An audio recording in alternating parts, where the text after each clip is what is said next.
I'm John Walsh, and I've dedicated my entire life to locking up the worst criminals. Since 1988, we've caught 1,191 fugitives. We're tracking down one of the most ruthless gangs of lawbreakers we've ever gone after, including several of the FBI's most wanted. And we've reunited dozens of missing children with their families. But the job continues, and this time, my son Callahan joins the fight. With your help, we're going to put more low-life criminals behind bars, including these that you'll see tonight. Up first, a nursing student vanishes in the night before her body turns up in the North Carolina woods, and the man suspected of killing her is on the run.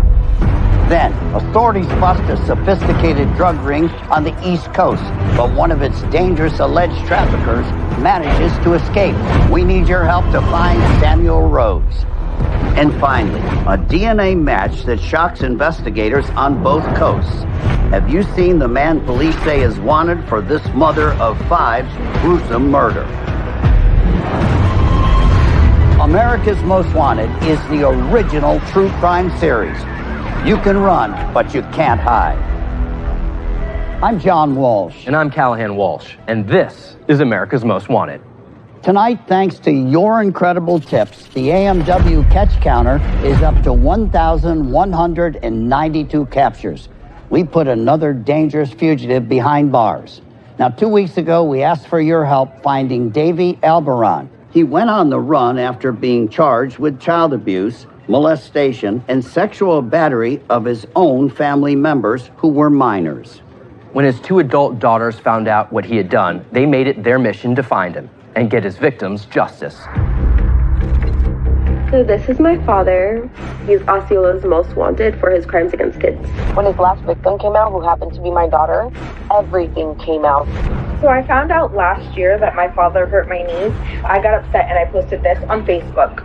Like, in a matter of hours, this was viral. I just want to give a big thank you to everyone who's been helping us and supporting us. That means a lot to my family and I. Anna and John Ady's story was so inspiring. I knew America's Most Wanted could help catch their father. What would you want to say to him?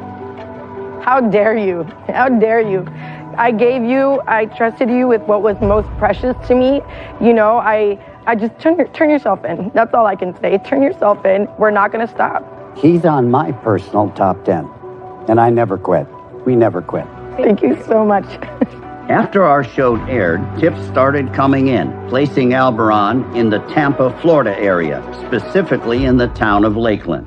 Just before midnight on February 18th, authorities surrounded a house belonging to one of Albaran's relatives. Two Polk County Sheriff's deputies and their canine partner caught Albaran in the backyard. Thanks to some quick police work, your tips, and the dedicated work of his own daughters, Davy Albaran was finally behind bars. Any scumbag who harms a child is nothing short of a monster in my book. Davy's daughters, Anna and John Ady, are so grateful to all of you at home. Thank you to America's Most Wanted and anybody who called in with a tip that helped get justice for my daughter. Thank you to John Walsh and to Callahan Walsh and to everybody there at America's Most Wanted. And we did it!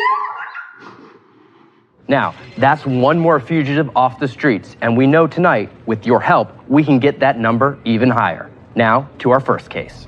A young woman immigrates to America to rebuild her life after a personal loss, then mysteriously disappears. She had a really bright future, studying to be a nurse, and made an impression on everyone she met, including the man allegedly responsible for a crime so callous, so brutal, it landed him a spot on the FBI's 10 Most Wanted.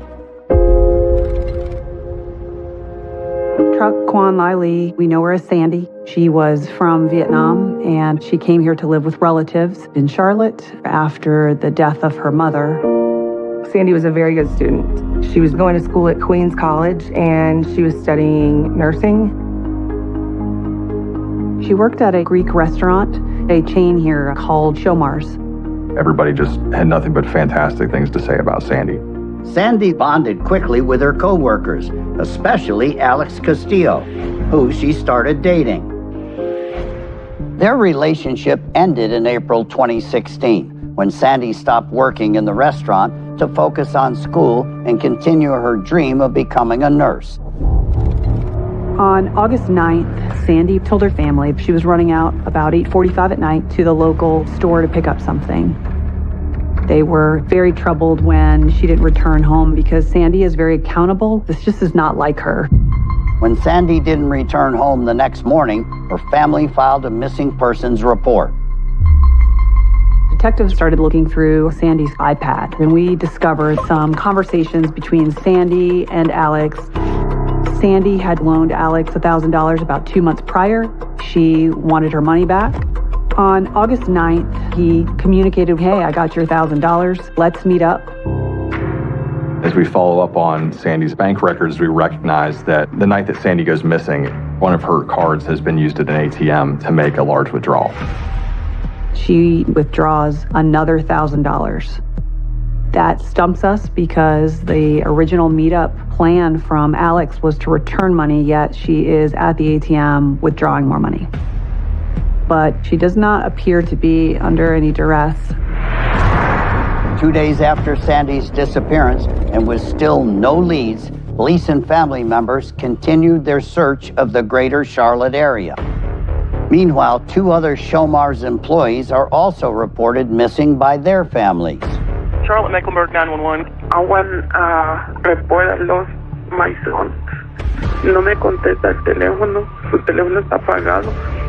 Alex Castillo and Amia Feaster, who Alex was now in a relationship with, have not returned home or responded to calls and texts in almost 48 hours.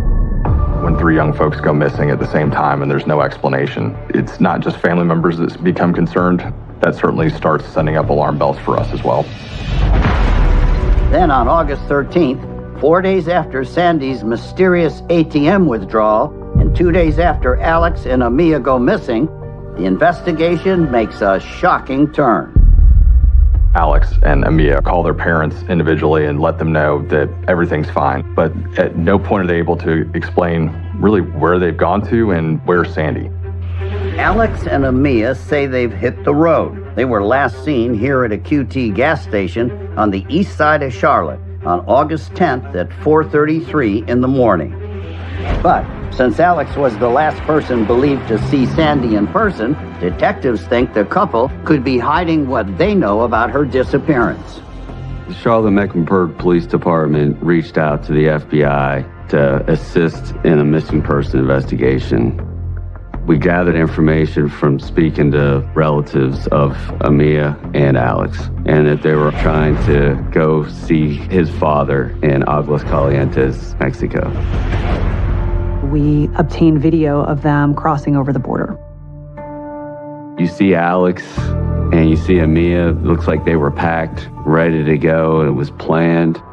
With confirmation that Alex and Amia crossed into Mexico, detectives still needed to find Sandy. Charlotte police utilized every possible resource from the helicopter, canine, patrol, you name it, to actively look for Sandy. Based on phone records, Sandy received a text shortly before midnight on August 9th. And from that, we were able to track her last location. And we were able to zone in on an area close to the woods in Harrisburg, North Carolina. On August 17th, a day after Alex and Amia escaped to Mexico, and 8 days after Sandy made her fateful ATM withdrawal, investigators make a shocking discovery deep in the Carolina woods. Sandy's body was discovered. Sandy had been shot in the back of the head. This was now a homicide investigation. Those are the words that no parent, no family member ever wants to hear, because when someone you love goes missing, you hold on to the hope that they're out there alive. And that's why we talk about this so much at the National Center. Time really is of the essence. If you believe your child or teenager has gone missing or has been abducted, call local law enforcement immediately. Now, when we come back, a planned escape and surprise betrayal that gave investigators a lead they weren't expecting. Plus, the FBI is offering a $25,000 reward for information that will lead to the arrest of this man, an alleged key figure in a large-scale international drug ring. And later on, two thieves in Tampa target multiple valet stands, stealing the keys and driving off with hundreds of thousands of dollars worth of luxury cars. Help us find these creeps before they do it again. And remember, you can make a difference.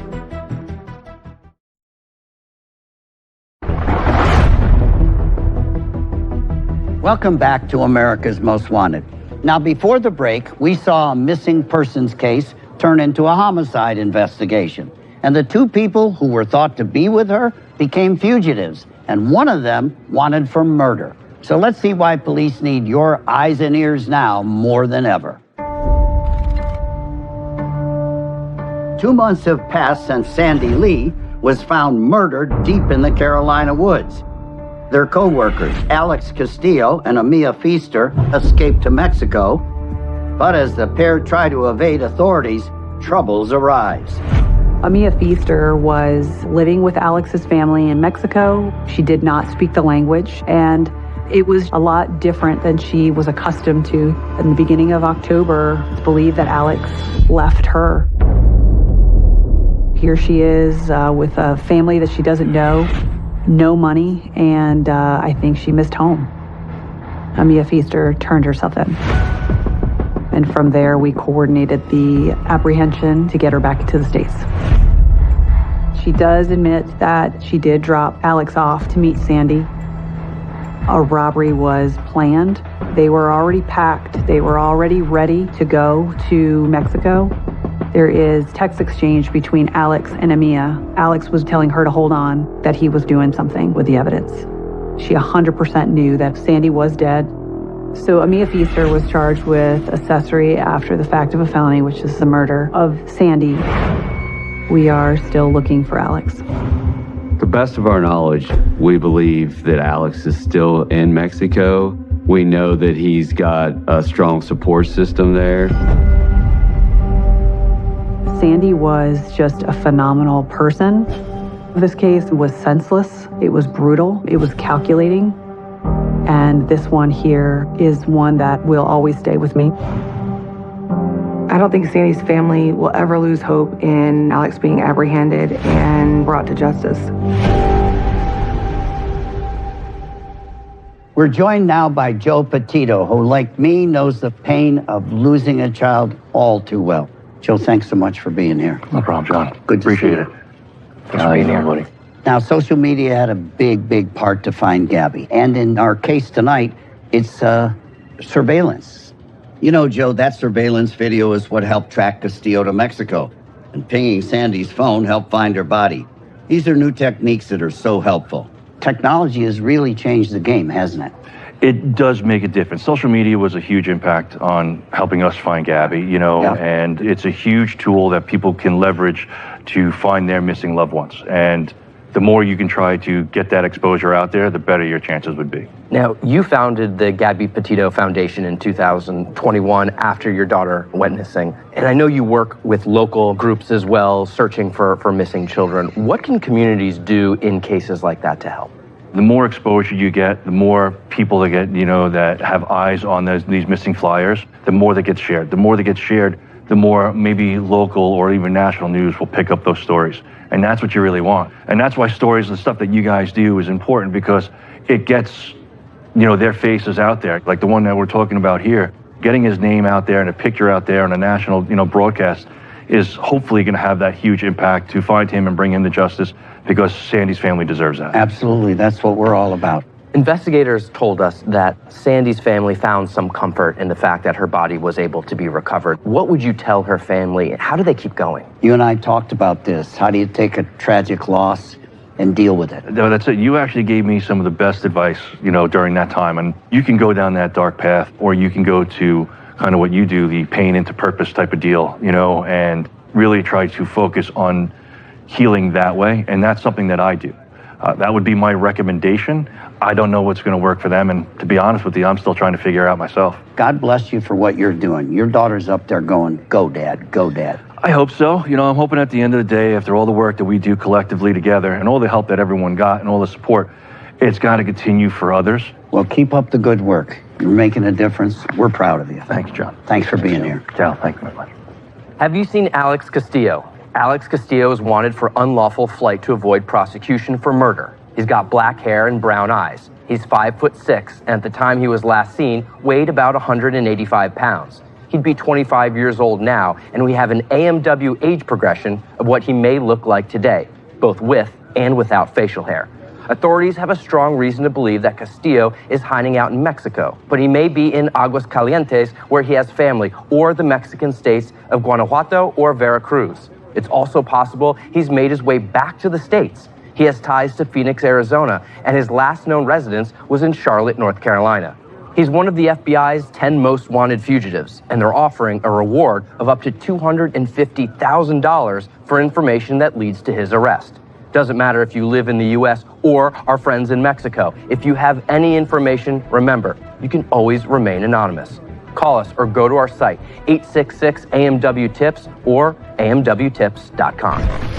Coming up next, a small town in West Virginia becomes an unlikely epicenter for narcotics trafficking. And in the middle of all of it, one man who police need your help to find. Have you seen Samuel Rose?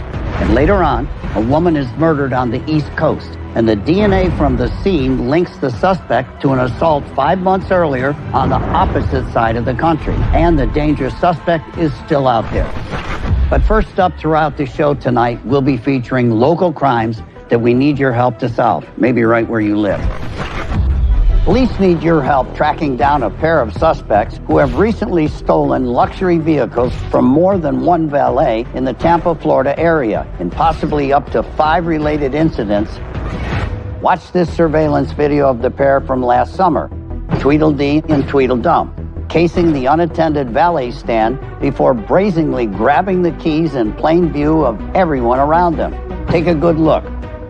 Without anybody suspecting, one locates the car in the lot and waits for his buddy to drive right out of there. Here they are again a month later, helping themselves to keys from the valet stand before hopping in another car that doesn't belong to them and driving away. Police say these two may be allegedly responsible for 5 different incidents of vehicle theft, including a Land Rover Discovery, a Mercedes C63, and a Lamborghini. If you've seen either one of these lowlifes, call us or send us your tips right now. 866-AMW-TIPS or amwtips.com.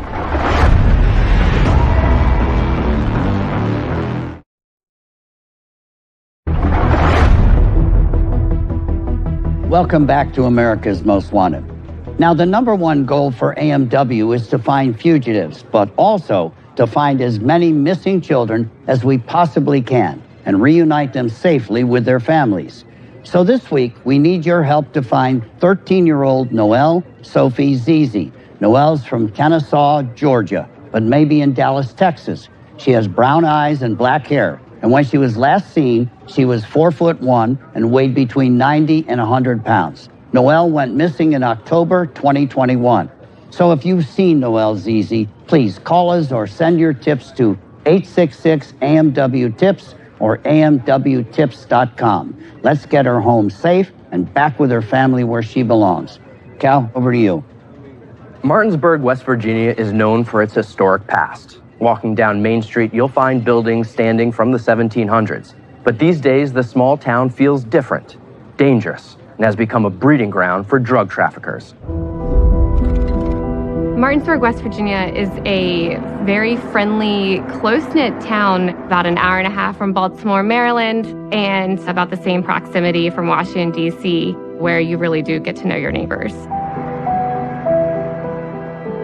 Unfortunately, our proximity to the cities makes us an easier target in the drug epidemic in our area. But with a high level of addiction in this state due to its bad job market, dealers and suppliers in large cities look at us as a cash cow in a sense.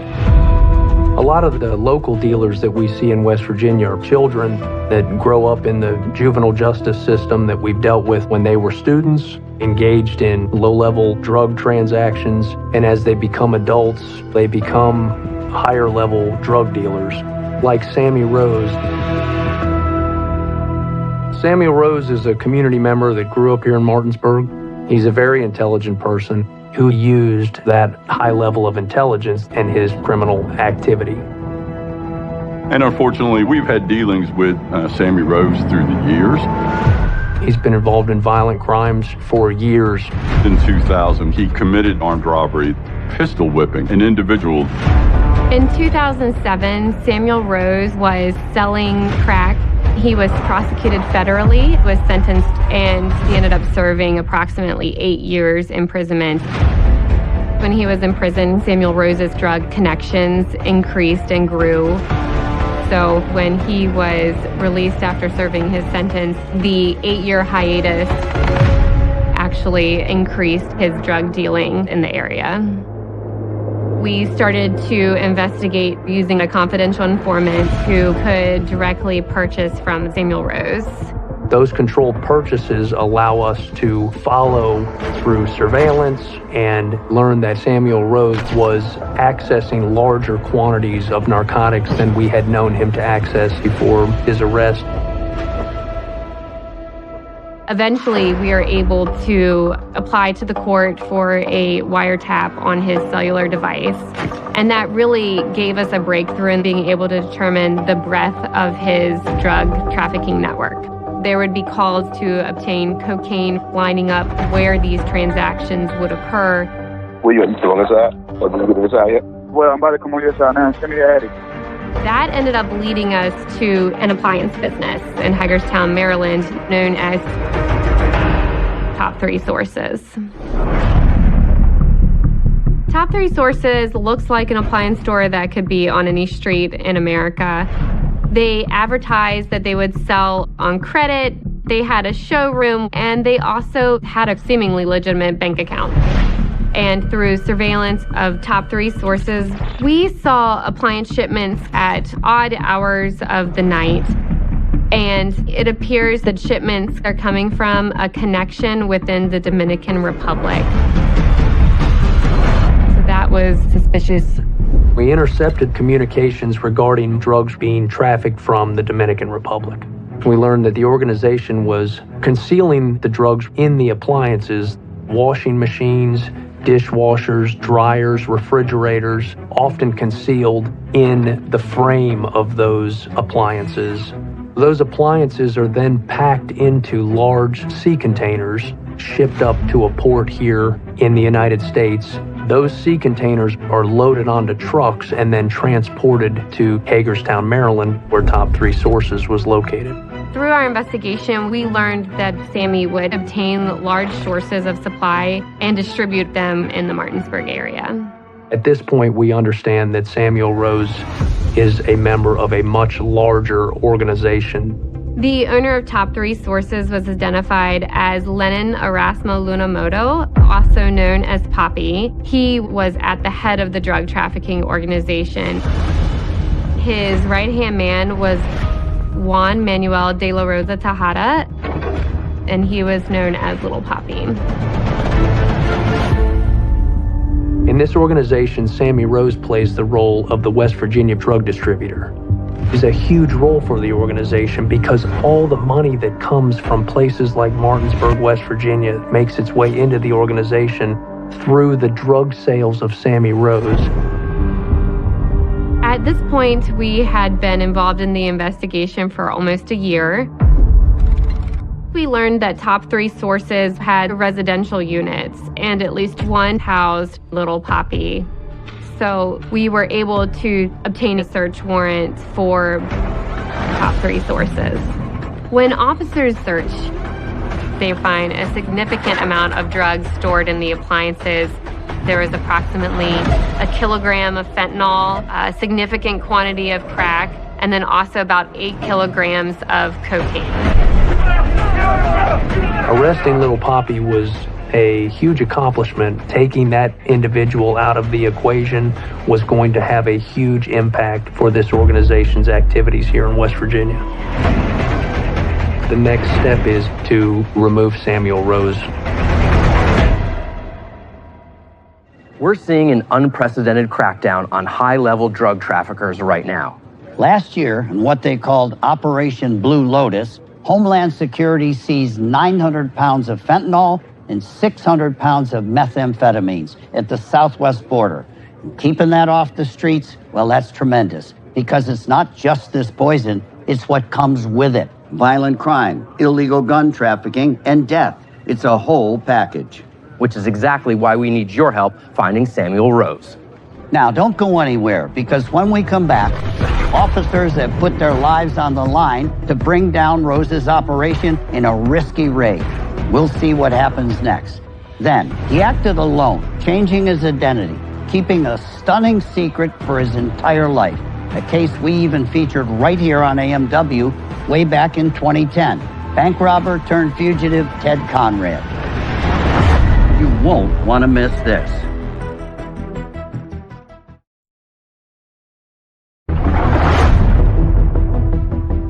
Welcome back to America's Most Wanted. Now, before the break, authorities had tracked a West Virginia drug ring all the way to the Dominican Republic, a sophisticated operation using appliances to hide and transport the supply. And they were preparing a risky raid, looking to bust Samuel Rose and the men he was working with. Let's see how it all went down.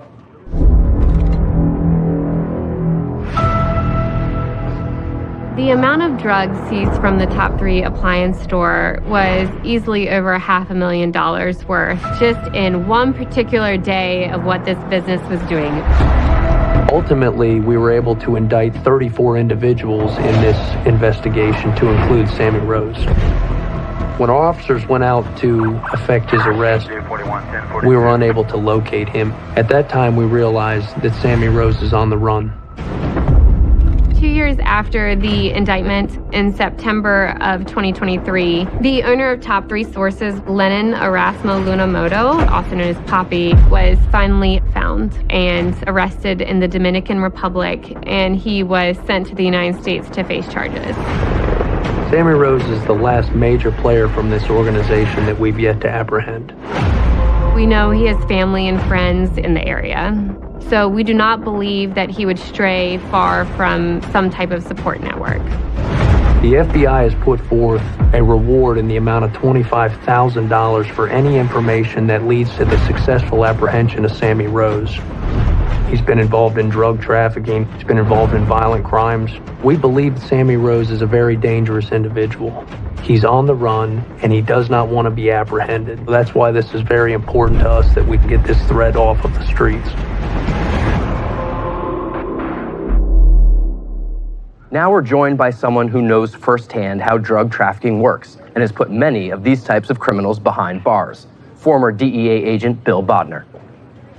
Great to be here, guys. Nice to meet you, and congratulations on 32 years on a really dangerous job. What's the craziest case you ever did? You know, one of the funniest things I was ever involved with was in the 90s. A group from the Medellin cartel, they were smuggling cocaine from Los Angeles to New York. They had purchased Willie Nelson's old tour bus at an auction, complete with the Highwaymen mural on the back, and they used that every week to run hundreds of kilos of cocaine from LA to New York. So ingenious some of these guys are.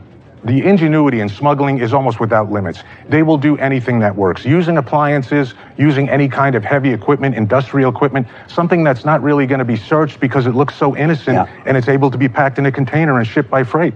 In this case, the drug ring was out of the Dominican Republic. They were highly sophisticated. What kind of manpower does it take to run an operation like that? It takes a lot of manpower. Like, this is obviously a large, complex organization. And we saw the indictment of 30 plus individuals. That's a lot of work to put that type of case together. How crucial is Rose's alleged part in this drug ring? It's extremely crucial, John. He is the man. He's the one that can convert the drugs to cash. Don't forget, these are greed-based businesses. The real reason they're doing this is because they're greedy. They want to make money. He's the one that has the customers, and he can turn that product into cash. He's a valuable person in this conspiracy.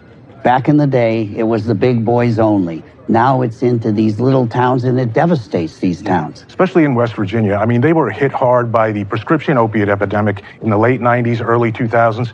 And as a nation, as we tightened up on the prescriptions, the demand was still there. So what happened? The drug dealers recognized that, and they started stepping in, filling that void since that time. We know Rose had most of his ties in West Virginia. In your opinion, do guys like him stay in that area where he has connections, or do you think he's on the run somewhere else? He's probably in the Middle Atlantic region, Cal, and I suspect that he's got a taste of the life from drug trafficking. If he needs money, he's going to still be involved in drug trafficking, probably working with some of the contacts he has in the area. So you think he's still involved in this now? He very well could be. Well, thank you for your hard work. And thank you for what you do. You got me interested in law enforcement in the late 80s, and that's why I had the career I had. Fantastic. Thanks for your hard work all these years. Thank you. Thank you. Samuel Rose is 43 years old with black hair and brown eyes. He's 5'8", and when he was last seen, weighed about 165 to 190 pounds. He has a scar on his stomach and a barbed wire tattoo on his left arm. Rose is facing multiple felony drug charges, including aiding and abetting the distribution of heroin and fentanyl. He has close ties to Martinsburg, West Virginia, and the surrounding areas of Washington, D.C., Baltimore, Maryland, and Prince George's County, Maryland. If you see Rose or have any idea where he might be, do not approach him. He's considered armed and dangerous and has a history of violence. Call us or send us your tips now at 866-AMW-TIPS or amwtips.com. Next, a murder in Maryland is linked to an assault 4 months earlier way across the country in Los Angeles. Can you help us identify this dirtbag? Plus, a dying confession unlike any other. This fugitive reveals his real identity to his family. All this when we come back.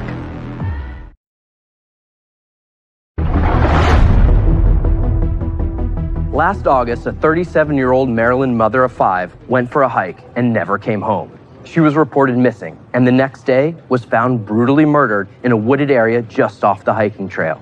When authorities collected and ran the DNA evidence that was found on her body, it was linked to an assault case that happened all the way across the country in Los Angeles just a few months prior. Can you help us find the man responsible for both? Rachel, I know that when people looked at her, they saw how pretty she was, but what made her special was the part of her that shined through. Her personality. She was very kind and loving, very outgoing, always laughing. Rachel Morin was a single mother of 5 kids who ran her own business, a cleaning company. And on August 5th, 2023, she headed out on the Ma and Pa Trail around 6:30 in the evening. When she didn't come home, her family knew right away that something wasn't right. The next day, her car was found, still parked at the trailhead. And soon after, so was her body. We're never going to be able to have Rachel back. Our children are never going to have a mother to watch them grow up. It's broken our family apart. Since Saturday, August 5th, 12 days ago, the Harford County Sheriff's Office has been working around the clock to get justice for Rachel Morin and hopefully bring peace to her family. Authorities didn't have much to go on, but they collected DNA samples from Rachel's body. This DNA was put into the National DNA Database used by law enforcement, and what they discovered next would baffle everyone. This DNA evidence has come back as a match, tied to a home invasion and assault of a young girl in Los Angeles this past March. Hartford police were shocked to find that Rachel's killer had left a DNA trail behind in South Los Angeles. They learned that on March 26, 2023, he had entered a Los Angeles home and attacked a young girl. He was captured leaving the house by a home surveillance camera. The suspect left behind a hat, which is how the LAPD was able to obtain his DNA. Not to have any real definite information about what happened to Rachel. It's like we have no hope. We have no closure. These victims and their families deserve justice, and we need your help to get it. Now again, the first incident tied to this suspect happened in Los Angeles on March 26th of last year. 4 months later, on August 6th, Rachel Morin was found dead along the Ma and Pa Trail in Bel Air, Maryland, and the DNA from that crime scene matched the DNA from the incident in LA. This was a mother who left behind 5 kids. It's very possible that there are more victims out there. But recently, authorities released a couple sketches of the suspect, so take a good, long look at this guy. In one of them, he's wearing a hat, similar to the one left behind at the crime scene in Los Angeles. He's described as a male in his 20s, who's 5 feet 9 inches tall and weighs about 160 pounds. There is a $35,000 reward for any information that leads to the identification and arrest of the man that murdered Rachel Morin. Please, if you know anything, contact us immediately. Do the right thing. Call 866-AMW-TIPS or go to amwtips.com. And we have a very interesting vault case this week. Dad? Now this one is pretty special. In 1969, Ted Conrad walked out of the Society National Bank with a paper bag containing $215,000. More than 50 years later, as he lay dying, his daughter Ashley was shocked to find out that her father had committed one of the biggest bank robberies in the history of Cleveland, Ohio, and had lived his entire life under a different identity to avoid arrest. We're going to talk to her about this mind-blowing discovery and what it meant for her family. But first, take a look at this clip from an episode of America's Most Wanted that aired in 2010. Another fugitive who could be anywhere tonight is Ted Conrad. An all-American kid with boyish good looks and charm to match, Conrad grew up in Cleveland, Ohio. In 1969, he got a summer job. Ted Conrad had been the vault teller at Society National Bank. But he had bigger dreams. Ted Conrad had been obsessed with a movie known as the Thomas Crown Affair. And his friends tell us he watched it at least 6 times. And the movie was all about a bank heist.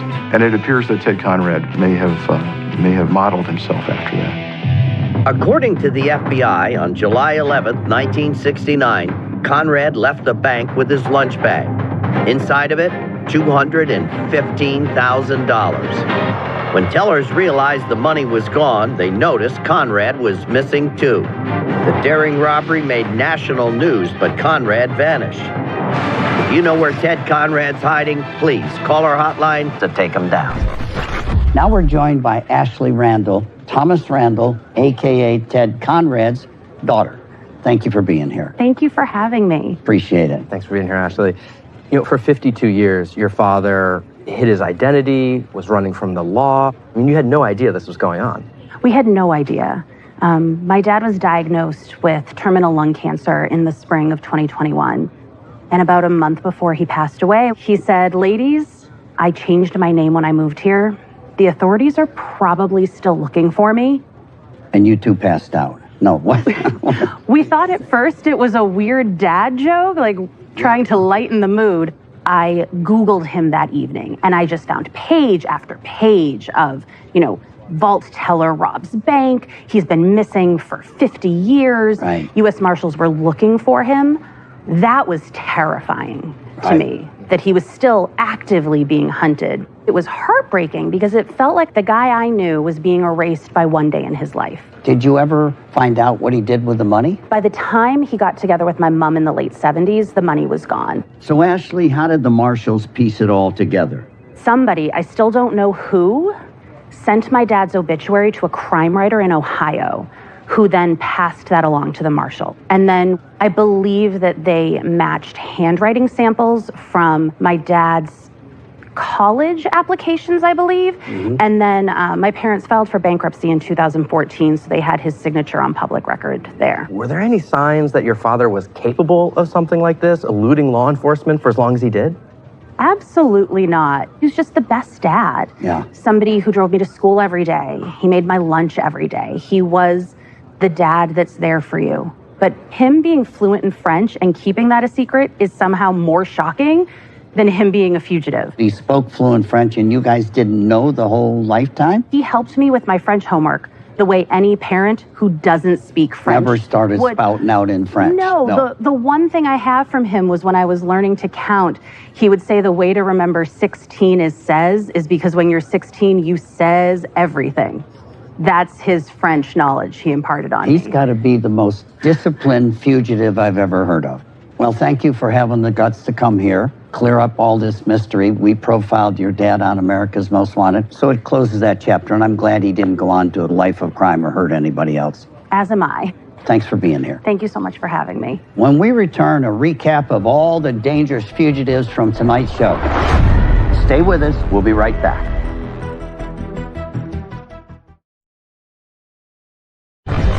Horrifying surveillance video of a midday murder in cold blood. It happened last September on the 7300 block of 19th Street in Philadelphia. Police have now ID'd the shooter, 39-year-old Rodney Zellers, and need your help to find him as soon as possible. Watch as the suspect gets out of a 2012 blue Ford Edge, makes his way across the street to the 26-year-old victim, gun in hand. From another angle, we see Zellers walk right up to the victim and fire several shots, striking him several times in the torso before running back to the 2012 blue Ford Edge with PA tags, LLM 6974, where an unknown female driver is waiting for him. As soon as Zellers gets in, they quickly flee the scene. The victim died from his injuries soon afterward. Philadelphia police are offering a reward of $20,000 for any information that leads to the arrest of the suspect, Rodney Zellers. Take another good look at him. He's a 39-year-old black male, 5 feet 9 inches tall, and weighing 350 pounds. You seen this scumbag? If so, send us your tips. 866-AMW-TIPS or amwtips.com. Now, if you know anything about any of the fugitives you've seen tonight, please do the right thing and contact us immediately. Alex Castillo is one of the FBI's 10 most wanted fugitives. He's now 25 years old and is 5'6" with black hair and brown eyes, and when last seen weighed 185 pounds. He may currently be in Aguascalientes, Mexico, or in the states of Guanajuato or Veracruz. He also has ties to Phoenix, Arizona. We have age progressions of what Castillo may look like today, and there's a reward of up to $250,000 for information that leads directly to his arrest. Now, Samuel Rose is 43 years old with black hair and brown eyes. He's 5'8", and when last seen weighed between 165 and 190 pounds. He's got a scar on his stomach and a barbed wire tattoo on his left arm. Rose has ties to Martinsburg, West Virginia, and the surrounding areas of Washington, D.C., Baltimore, and Prince George's County, Maryland. And finally, this unidentified suspect linked to an assault on a young woman in Los Angeles and the murder of Rachel Morin. Take a really good look. He's a male in his 20s who's around 5 feet 9 inches tall and weighs around 160 pounds. DNA evidence puts him in Los Angeles in March and in Maryland as of August 2023. But authorities think he could be anywhere, and police need your help. And remember, even the smallest tip could break these cases wide open, so please, stay on the lookout. If you have any information about these cases, call us or go to our website now, 866-AMW-TIPS or amwtips.com. I'm Callahan Walsh. And I'm John Walsh. Thanks a lot for watching, and remember, you can make a difference. Good job.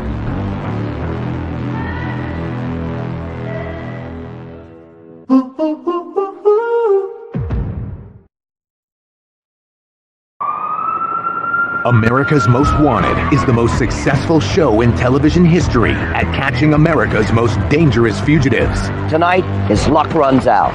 More than 1,100 captured thanks to your tips. And tonight, we need your help again.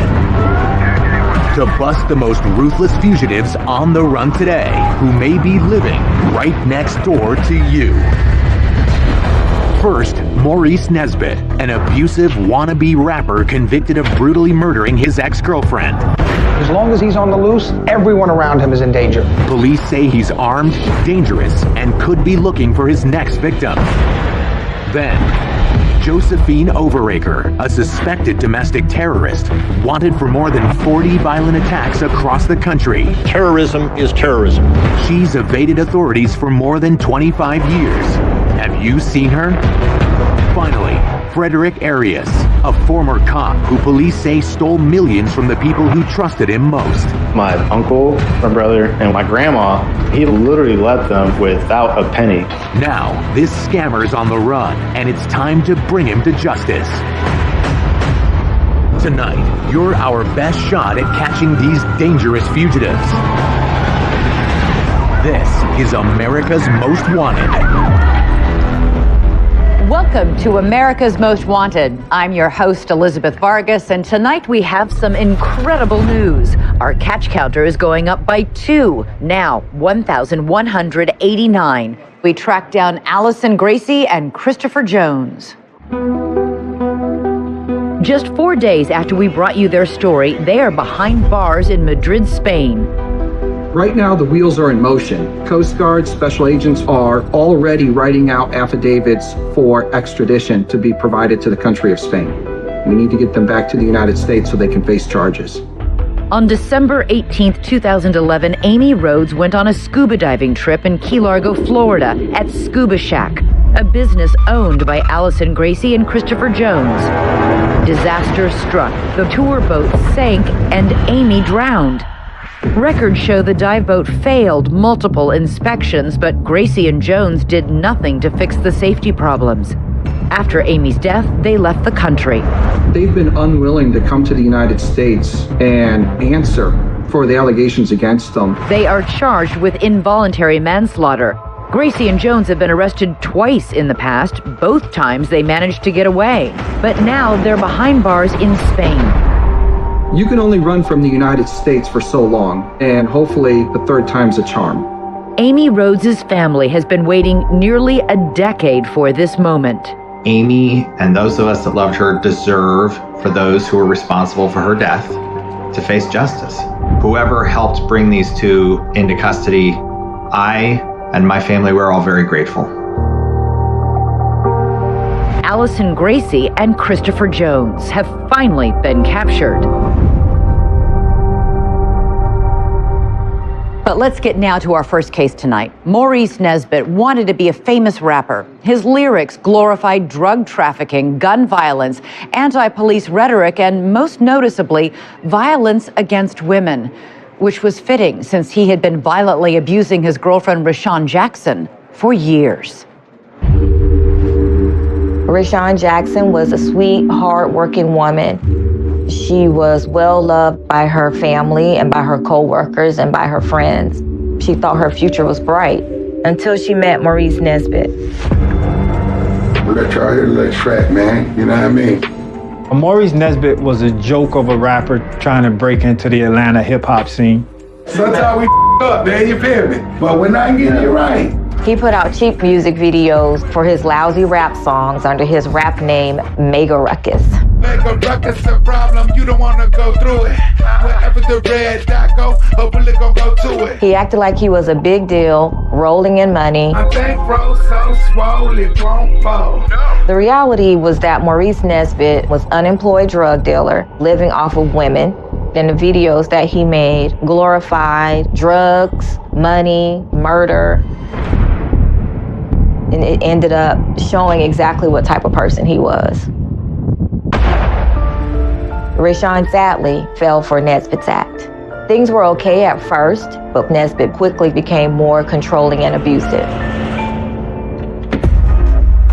She worked really hard at a local restaurant, and every time she got paid, she would turn over her check to him. Rashawn's mother and sister saw what was happening to her, but the more they tried to help her, the more Nesbitt would isolate her from her family. Maurice controlled Rashawn completely. He wouldn't allow Rashawn to have a cell phone. He would make her wait at a payphone just for him to call. He once got so mad that she had one, he forced her to throw the cell phone out of the window and slammed her head against the dashboard.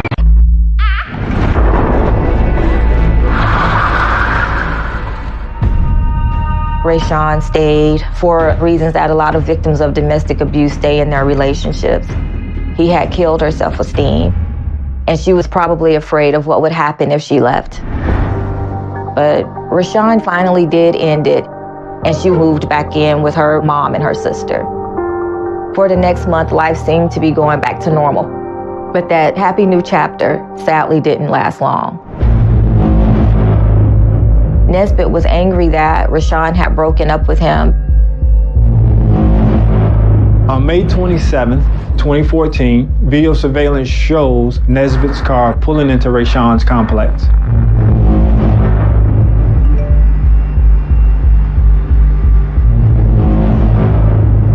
She quietly went to the door and let him in so they could go into her bedroom and speak. She probably told him that they were not getting back together. Things got out of control very quickly. And Nesbitt shot her in the head execution style.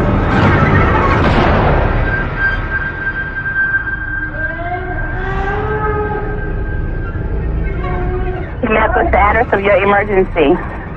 My sister been shot. I need an ambulance, please. Okay, is she awake? No, she been shot. By that point, Nesbitt was gone.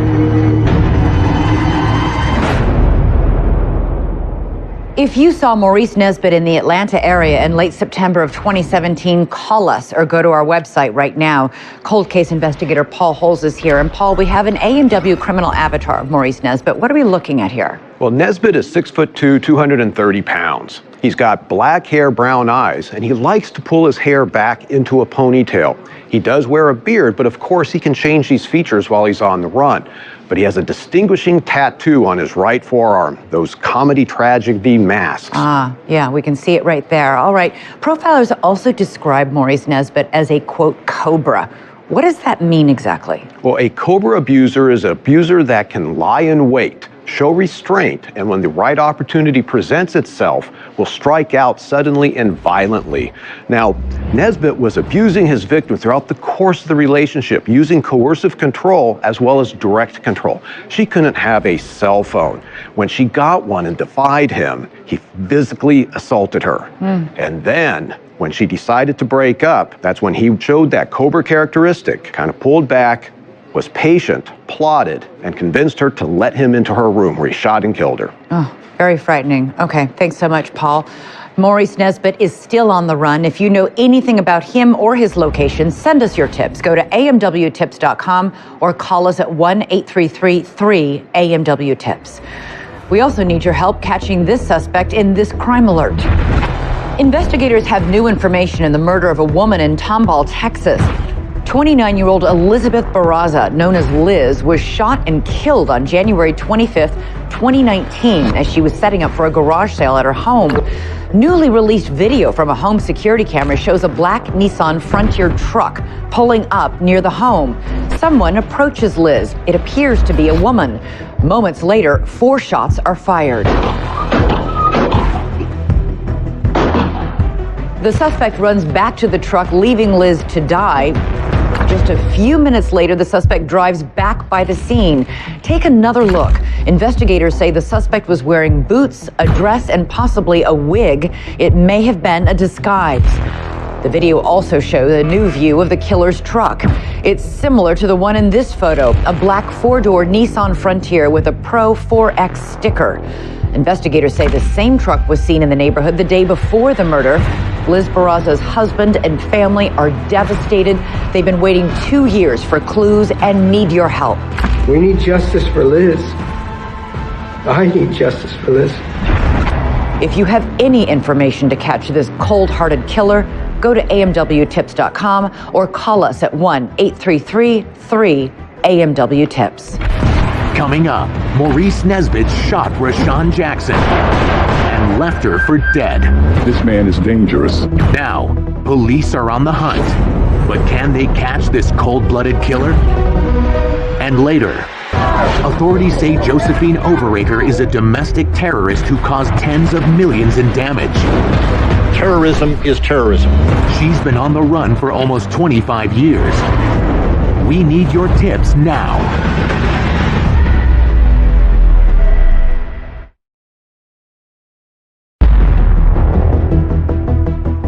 Welcome back. Maurice Nesbitt has been violently abusing Rashawn Jackson for the entirety of their 6-year relationship.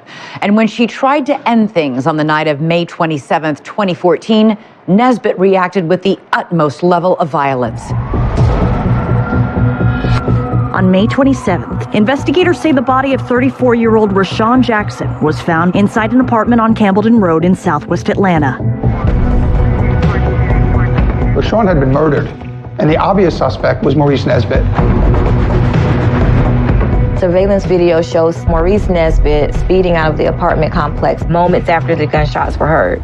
Police immediately start to track down that getaway car. That white Grand Prix that he drove to Rashawn's apartment that night is the same white Grand Prix he used in his music videos. After searching for almost 2 months, detectives were finally able to locate him. They quickly moved in, apprehended him, and took him into custody. After spending a few months in jail, Nesbitt's attorney convinced the judge without proof he had cancer, so Nesbitt was released wearing an ankle monitor, which is really unusual for a homicide defendant.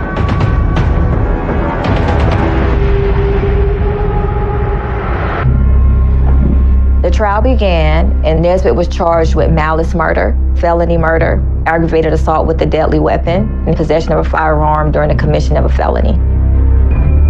The evidence showed that there was text messages leading up to the incident. There was surveillance footage of Nesbitt arriving at Rashawn's apartment. The crime scene was covered in his fingerprints and blood was everywhere. The entire case was built piece by piece by piece. And based on the evidence, there was absolutely no question that he was guilty. September 29th, 2017, every seat was filled for closing arguments except Maurice Nesbitt's. And we watched the time tick by. 8, 8:30, 9, 9:30, until we asked the judge to give a call over to the ankle monitoring company and to see where Nesbitt was. He was long gone. Nesbitt wasn't going to wait around for a guilty verdict. He fled, cutting off his ankle monitor and ditching it along I-75 south of Atlanta. Today, Maurice Nesbitt was convicted of murder and assault with a deadly weapon, but the DA's office tells me tonight he is nowhere to be found, and his office is very concerned what a convicted killer is capable of doing while he's still on the loose. Nobody seen him after he left that courthouse. This man is dangerous. She was abused by this man for years. What he did to Rashawn Jackson was cold and calculated, and it could happen again. He needs to pay for what he did. This man has to be caught. He's a murderous fugitive, and as long as he's on the loose, everyone around him is in danger. Someone has to know something. Someone's had to have seen him.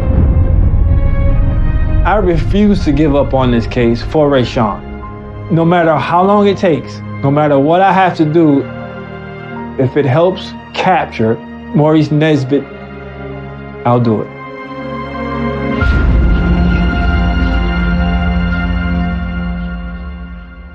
If you saw Maurice Nesbitt leaving the Atlanta area in late September of 2017 or have seen him on the run, contact us immediately.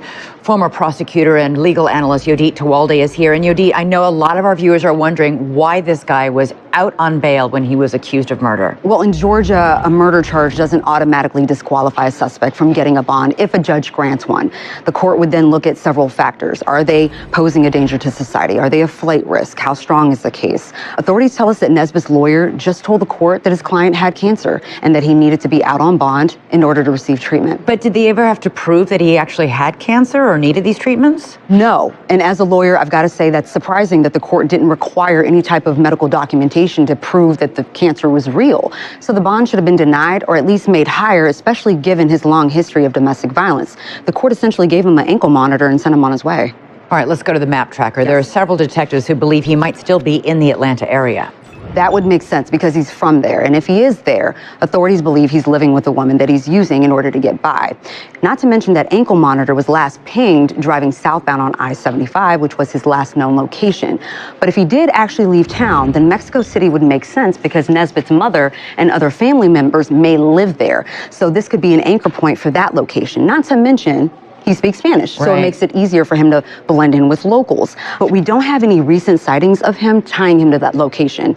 He may also be in West Palm Beach, Florida, because he has family there, so it's possible he's there. Okay. Either way, we know that the most dangerous time for victims of domestic violence is when they are trying to break up with their abuser. Yes. And in this case, that's just what Rashawn was trying to do. Yes. On average, a victim tries to leave the relationship 7 times before they actually do. Wow. When someone's getting abused, they should tell someone. It shouldn't be made a secret. They should document the abuse, take pictures, write down when the incidents occur.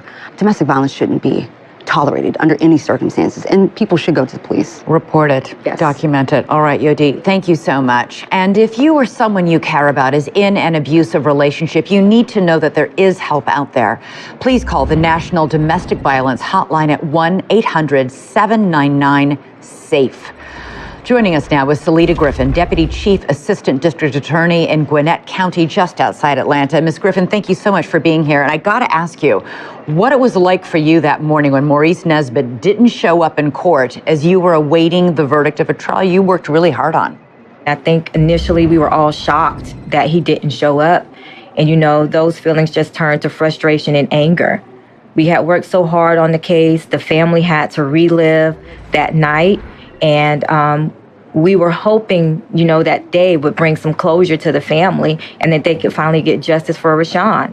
So frustrating. I know that you agree with some of the detectives who are working on this case that he might still be in the Atlanta area. And you also thought he was so arrogant, he thought he could get away with it. I don't think he's smart enough to concoct a plan to leave because nothing has happened to him. He has faced no consequences for what he did to Rashawn, and I just don't think he thinks the law applies to him. What would it mean to you to catch him now? It would just be a feeling of relief that he's off the street. It would give the family closure. He is a violent, abusive man, and I think that any woman that comes in contact with him is in danger. He's been convicted of murder. He's been sentenced to life, and he needs to start serving his time. Salida Griffin, the prosecutor in this case, thank you so much for being with us today. We hope we can help catch him and finally bring him to justice. Have you seen Maurice Nesbitt? If you live in or have been to the Atlanta area, to Mexico City or West Palm Beach, and his face looks familiar, he is dangerous and we need him in custody. Send us your tips. Go to amwtips.com or call us at 1-833-3-AMW-TIPS. And now we need your help with this crime alert and to find this suspect. A violent robbery is caught on camera in the Bronx, and police need your help finding the suspects. It happened on March 12th at the Tumble and Dry Laundromat on East 136th Street in Mott Haven. Watch as the suspect strikes a 30-year-old worker in the back of the head with a gun.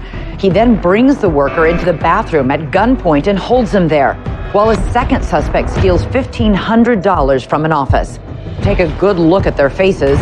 The first suspect is between 25 to 30 years old, 5'8" to 5'11", 170 to 180 pounds. The second suspect is 5'2" to 5'5", between 120 to 130 pounds. He was carrying a black and gray bag. If you know anything about these two men, go to amwtips.com or call us at 1-833-3-AMW-TIPS. When we come back, terrorism is terrorism. The FBI is offering a $50,000 reward for Josephine Overreger. Every member of her terror cell has been caught, except for her. Can you help us find this suspected domestic terrorist? And later, police say a former cop turned to the dark side, stealing millions from the people who trusted him most. Now, he's on the run. Have you seen Frederick Arias?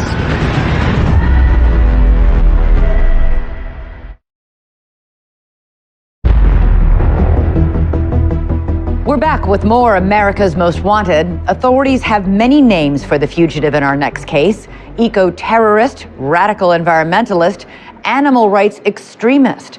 But no matter what you call her, Josephine Overacre was allegedly part of a group that destroyed more than $44 million of property in the span of just a few years. In the early 1990s, Eugene, Oregon was the center of the environmental movement for the United States. One of the well-known protesters was Josephine Overacre. She was an anarchist, environmental, and animal rights protester. Overacre grew up in California. She was a loner and became disillusioned with society at an early age. So it was easy for her to fall in with protest movements. Overacre first showed up on our radar when she was at the front of local protests and local activism.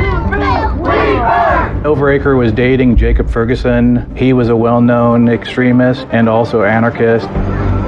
They put their bodies on the line to stop the commercial logging of the Warner Creek area. During the logging protest, Josephine and Jacob got close with the other protesters. They decided that peaceful, non-violent protests weren't getting enough attention, so they took it to the next level. One night in October 1996, there was an arson at the Detroit Ranger District in Oregon. Fuel was dumped on several Forest Service trucks. Incendiary devices were placed around the building.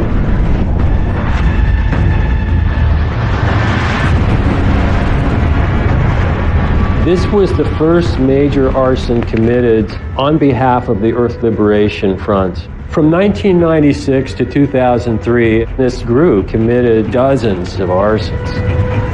From Portland, Oregon, all the way to Long Island, New York. They were literally covering their tracks, sweeping tire tracks away from scenes. As the ELF committed more crimes, they got smarter and more sophisticated, and they were emboldened to take even more risk. These arsons burned so hot and fast, it destroyed most of the evidence. Because of the lack of specific evidence at the crime scenes, authorities couldn't link the arsons to any individual, so Overacre and Ferguson went undetected for years. Overacre and her cell were committing arsons all over the country, but it wasn't until the Vail arson in Colorado in 1998 that they got everyone's attention. The arson was well planned. Months before, Overacre and others moved gasoline and diesel halfway up the mountain to the ski resort. And they buried it so that it would be close to the arson location without being discovered. The arson was extremely successful. It burned down the lodge and several other buildings. National media picked up the story. Federal agents from the FBI and ATF are in Vail, Colorado to investigate what the fire department was calling arson, which is the costliest act of environmental terrorism in American history. When the smoke cleared, one group boldly took the credit, the Earth Liberation Front. No one has been able to prove who the Earth Liberation Front is. They'll be hard to find and hard to prosecute. Josephine Overacre called her bombings and fires activism. But that's an ideology shared with domestic terrorists. Terrorism is terrorism, including acts of domestic terrorism in the name of the environment.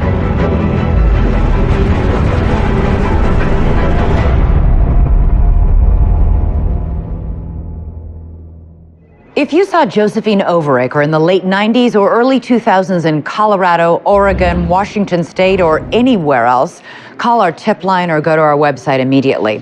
Yodit is back, and we have our AMW criminal avatar of Josephine Overacre using age progression because she's been on the run for a long time. Yeah. What are we looking at? So Overacre is now 47 years old, 5'3", at about 130 pounds. She's got brown eyes and graying brown hair. She's also got some distinguishing marks, including scars on both of her ankles, right calf and right thigh. She also has some distinctive tattoos on her back. We're going to spin the avatar around to show them to you. Yeah, so starting there with her upper left arm, you can see there's a large tattoo of a bird. And a bird in flight in the middle between her shoulder blades. Right. But they're big and they're noticeable. Absolutely. Okay. We know that the FBI launched the biggest eco-terrorism investigation in the history of the FBI into Josephine Overacre and her group. Every member of the group was caught except Josephine. Yeah. What charges would she face if she were caught now? She's facing 19 felony charges and up to life in prison. Now, the group that she was a part of were responsible for over 40 criminal acts over 6 years with self-made firebombs. And that resulted in over $45 million in damages, which is why the FBI is offering a huge reward, $50,000, for any information leading to her arrest. They really want to get her. All right. Thank you so much, Yodit. Authorities need your help to find Josephine Overacre. Take another look. Does she look familiar? Go to our website at amwtips.com or call us at 1-833-3-AMW-TIPS. Any information helps. Coming up, authorities say Josephine Overacre committed dozens of terrorist acts across the country. We're getting word of a global manhunt underway for some of the most wanted terrorists in the U.S. But will she also kill for her cause?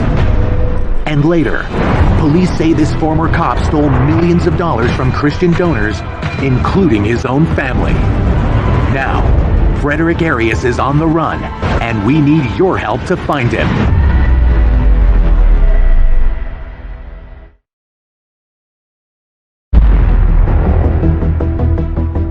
Welcome back. In our second case, a massive, pricey ski resort in Vail, Colorado has exploded into flames, causing tens of millions of dollars in damage.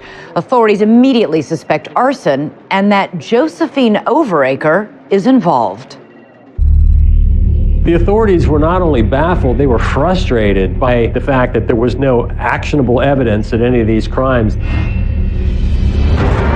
We're getting word of a global manhunt underway for some of the most wanted terrorists in the U.S. 4 multi-million-dollar homes in the state of Washington torched. The culprits left a spray-painted sign behind with the initials ELF, which stands for Earth Liberation Front. No one has been able to prove so far who the Earth Liberation Front is. They'll be hard to find and hard to prosecute. Overacre and her group used violence and intimidation to terrorize so many communities. The threat of a return visit by the terrorists isn't good news. Tourists are worried and angry. Maybe they're going to go to Aspen or Breckenridge that, they don't know what's going to happen to them. I'm going to say sick. Well, first of all, they are sick to do something like that. People were terrified. If Overacre wasn't stopped, it was only a matter of time before she'd have blood on her hands. With the large number of arsons that we were investigating, we decided to take a step back and focus on one single arson, the Romania Truck Center in Eugene, Oregon. When we went back and started reviewing that case, the night of the arson, we discovered Jacob Ferguson was the named suspect in a truck being stolen nearby. This was one of the first times we were able to actually place people real close to the time and location of one of the arsons. Jacob agreed to come in and talk to the FBI, and it was during that meeting that Jacob was offered immunity if he became an FBI informant. Operation Backfire, which is still the largest domestic terror case ever in the U.S., got a break in 2005 when they arrested one of the anarchists and bluffed about how much they knew. Jacob Ferguson agreed to cooperate and wear a wire, meeting with cell members one by one. Federal prosecutors were able to get Jake to wear a wire, travel around the country as part of a team, and record the conversations of his fellow arsonists. These conversations between Jake and his accomplices, including Josephine Overacre, gave the FBI everything they needed to then go out and roll them all up. More than 14 convictions so far, but one anarchist says the fight for the planet is far from over. They caught everyone involved, except for Josephine Overacre. The last known location of Josephine Overacre was in 2004. On suspicion that she was returning to Eugene, Oregon on a bus, authorities stopped that bus at a rest area. But Josephine had exited the bus already, and that's the last time anyone ever saw her.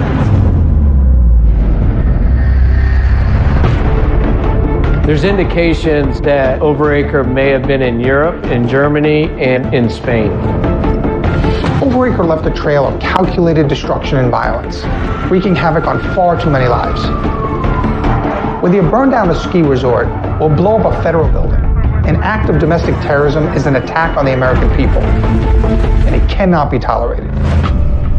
Josephine Overacre must pay for her crimes. Have you seen Josephine Overaker? If you have, call us or go to our website. There's been an intense manhunt for Overaker for many, many years now. Paul Hulse is here, and Paul, she's the only one in her cell who hasn't been caught. Well, and she's going to be particularly hard to catch. She's used to living this simple, crude lifestyle. She can stay off the grid for an extended period of time. However, as far as anchor points, in Oakland, California, she has family, including a mother, though authorities don't know if she's been in touch with any of them. And then one of her cell members was caught up in British Columbia. She could be up there. There's also evidence that she might have traveled to Europe. That's right. Authorities believe she used a stolen passport and made it all the way over to Germany, and from there settled down into Spain. What's notable, she's this missionary type offender. She will commit crimes to support her personal philosophy, and in 2006 in Madrid, Spain, some dogs were stolen from a testing facility and her terror cell claimed responsibility. So authorities believe she was possibly associated with that crime. And today, she may still be communicating with individuals that have that same mindset, and she may be involved in more crimes at this point in time. Unbelievable. Okay, Paul, thank you so much. It is time to bring Josephine Overaker to justice. If you have any information about her or have seen her in any of the places we just listed, go to amwtips.com or call us at 1-833-3-AMW-TIPS. Next, have you seen Frederick Arias? Police say this cop-turned-criminal stole millions and is on the run, evading authorities for years. We need your help to uncover this corrupt cop.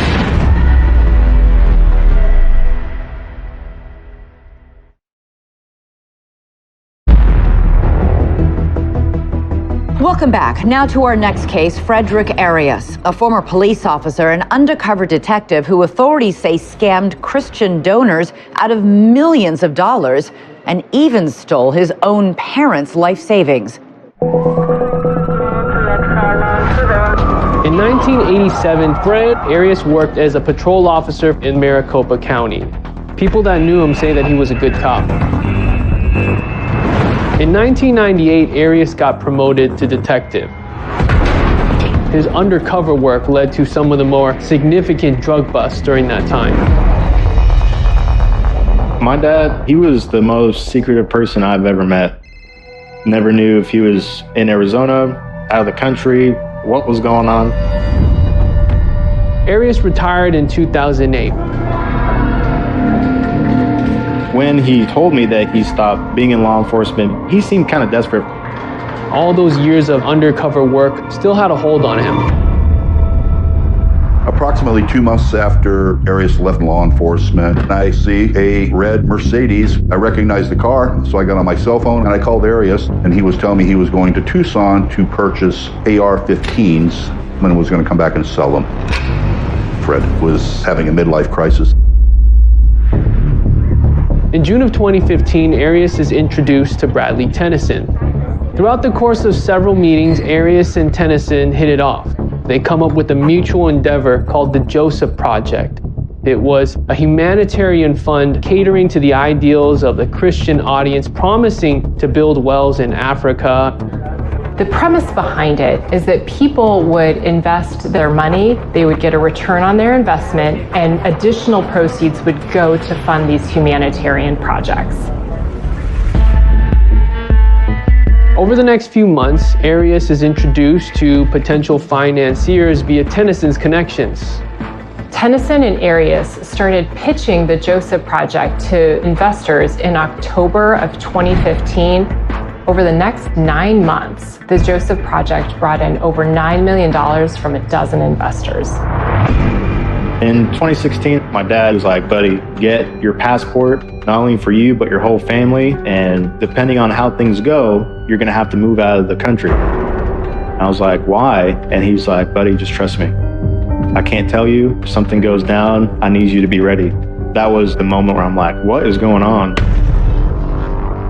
Fred Arias wired approximately $8 million to bank accounts outside the United States. He bought $1 million in silver coins, and he spent about another $1 million on personal expenses.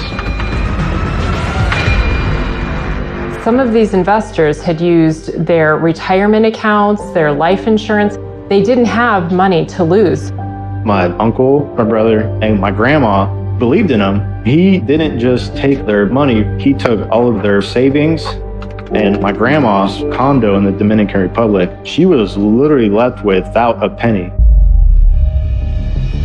Eventually, an investor filed a complaint against Bradley Tennyson, and that's when the gig was up. He agreed to cooperate with law enforcement, and he provided information about the Joseph Project and about Arias' role in it. The FBI caught up with Arias in Kirkland, Washington, and arrested him. After sitting in jail for just a few days, Arias posted the $100,000 bond and was released. Arias wasted no time heading straight for the Canadian border. He was long gone. Arias, as a native Spanish speaker, especially with his knowledge of law enforcement techniques, could fit in any number of foreign countries. He needs to be held accountable. We will leave no stone unturned. We will do whatever we can to bring him to justice. If you lived in the Phoenix area in 2019 and have any information about Frederick Arias, call us or go to our website right now. Yodit is back, and we have our AMW criminal avatar of Arias based on photos of him. Tell us what we're looking at here. So Arias is now 54 years old. He's 5'8" to 5'9", weighing about 210 pounds. He's also balding with graying brown hair. Now, an important note to make here, Elizabeth, is that he used to be an undercover detective, right? So that comes with a special set of skills, including how to disguise himself. So here you can see that he has a mustache. Now, if he's trying different facial hair, you can show the viewers what he looked like without it. That really changes his appearance. Now, he also speaks Spanish fluently, which means he could be using accents, pretending to be someone else. Police say that Arias was targeting members of the Christian community as part of this scam. What does that tell you about his MO and the way he might operate? Well, profilers say that Arias displays psychopathic traits, right? Like a lack of remorse for his actions, diverse criminal behavior, manipulation. He's really good at letting people feel relaxed around him. Their guards are let down. He's a charmer. I mean, he was able to raise over $9 million for this fake charity organization. So that's what makes him really dangerous. Those skills are really coming in handy in his life on the run. Right. All right. Thank you so much, Yodit.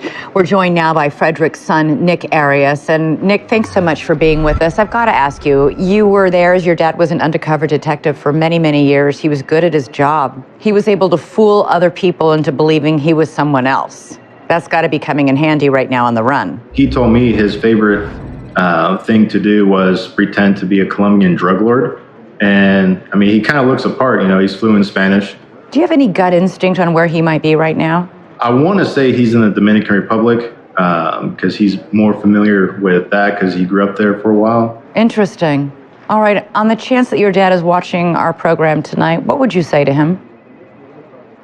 This might sound selfish, Dad, but I want you to turn yourself in just to see you one last time. I don't want you to be somewhere else and end up dying and never see you again. So it'd be great if, turn yourself in, and then unfortunately you're going to go to prison, but at the same time, we can hang out one last time. So.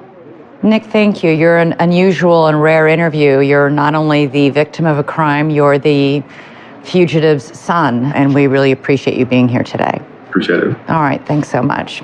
Does Frederick Arias look familiar to you? If you've seen him in the Phoenix area, in Canada, or the Dominican Republic, or live in one of those places and know anything about this man, send us your tips by going to our site, amwtips.com, or call us at 1-833-3-AMW-TIPS. Coming up, a young mother goes missing in Florida. Her family is desperate for answers. Have you seen Lauren DeMolo? Authorities need your help to find her.